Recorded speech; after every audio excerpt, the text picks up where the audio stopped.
Thank you very much, Timothy, for that question. I think I also want to buy into what the previous speakers have spoken. And I think because of the multifaceted nature of the problem, you cannot just reduce it to a humanitarian issue. The humanitarian crisis you're seeing is a symptom of a larger problem.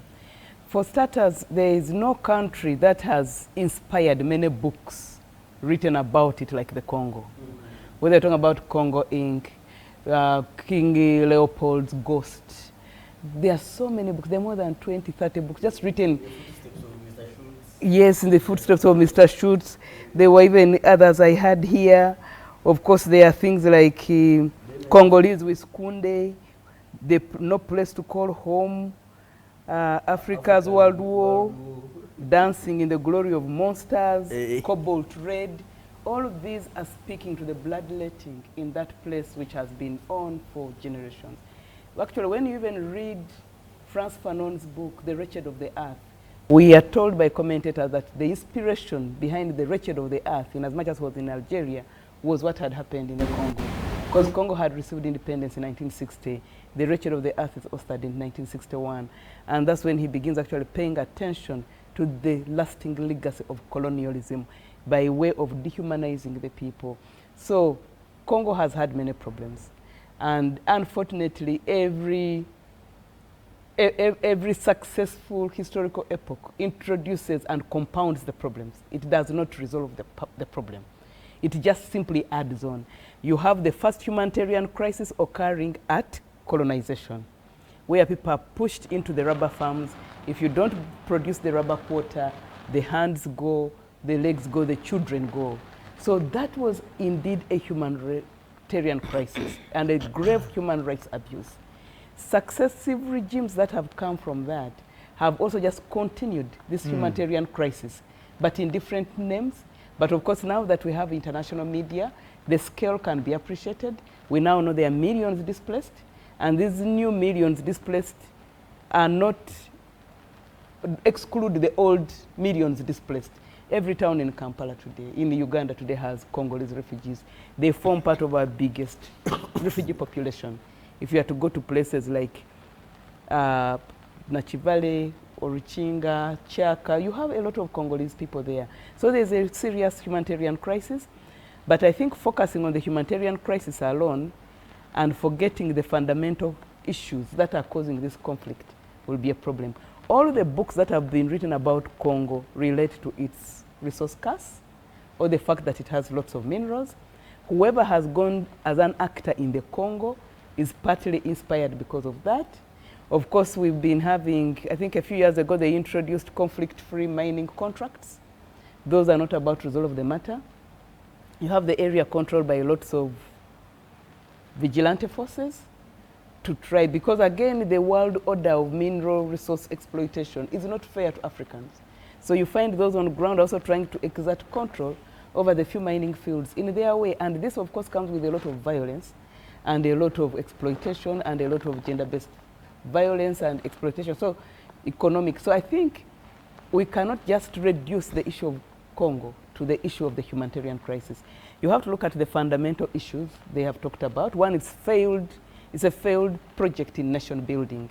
It's a very big country with very many ethnicities, and I think ever since they have received independence, the wars have raged. I think also the world is not interested in having a peaceful Congo. Some of the books I mentioned actually speak to that. So as a result, the leaders in the DRC will always struggle at nation building. And of course, that comes with some areas being seen as marginalized. It's a vast country with vast natural resources, but also with the vast impediments in terms of a lot of forests, big rivers. So putting infrastructure will always be a challenge to crisscross that country and bring it under one call. But the country has to start at a project of nationalism and national identity. And of course, then that also has to be coupled with socioeconomic transformation, economic development. If you don't do all of those and people continue feeling they are marginalized, then the absence of the state in particular areas, you know, nature abhors a vacuum. So where the state retreats from or fails to capture, other authorities will arise.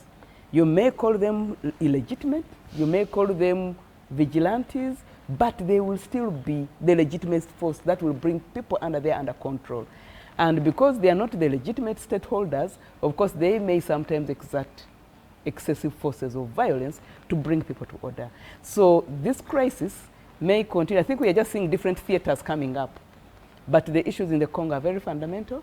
But hopefully we can use the humanitarian crisis, and the world can use the humanitarian crisis to try and bring order. But we also know that when the world comes into the Congo, they're also not coming with a clean heart.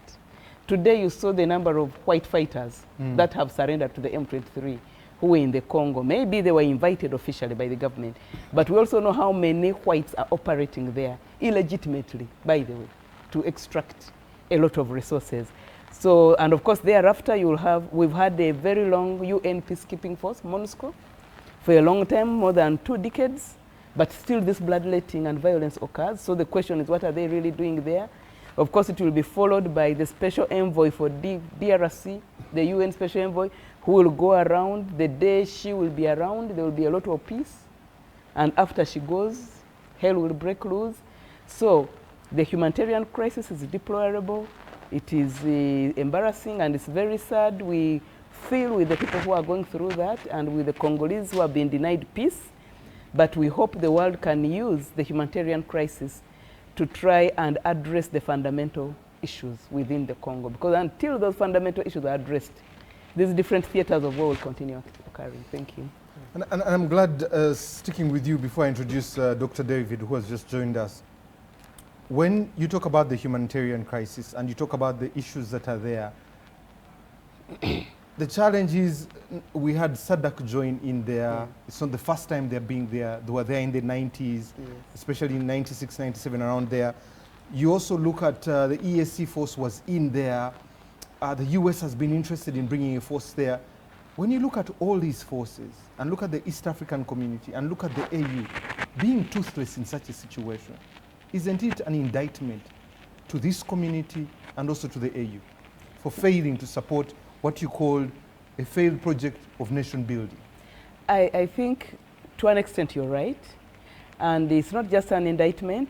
In some cases, it is even an accusation of being party to the conflict. We know that the US had a lot of mining contracts under Mobutu Sese Seko, so they cannot be a neutral force in that place.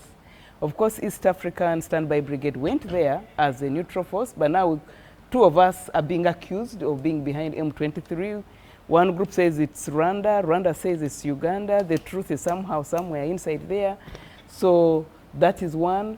And of course, the other countries were all AU forces, and whoever has gone in the Congo has not necessarily, apart from maybe Uganda and Rwanda who claim to be there for peace building, others come, of course, to shoulder the legitimate government, but we know that there have been accusations of people being interested in the Congo. Remember when we had Africa's World War for the minerals that are there. So it is an unfortunate state, but I think we need to continue trying to bring all the actors to book, especially under the sphere of the African Union. So it is an indictment that this has blown up when they are there, but we cannot stop there. There has to be a discussion of who are the perceived actors and what can we do about that. But of course, given that the UN has been toothless for such a very long time, we hope that the African Union can do better.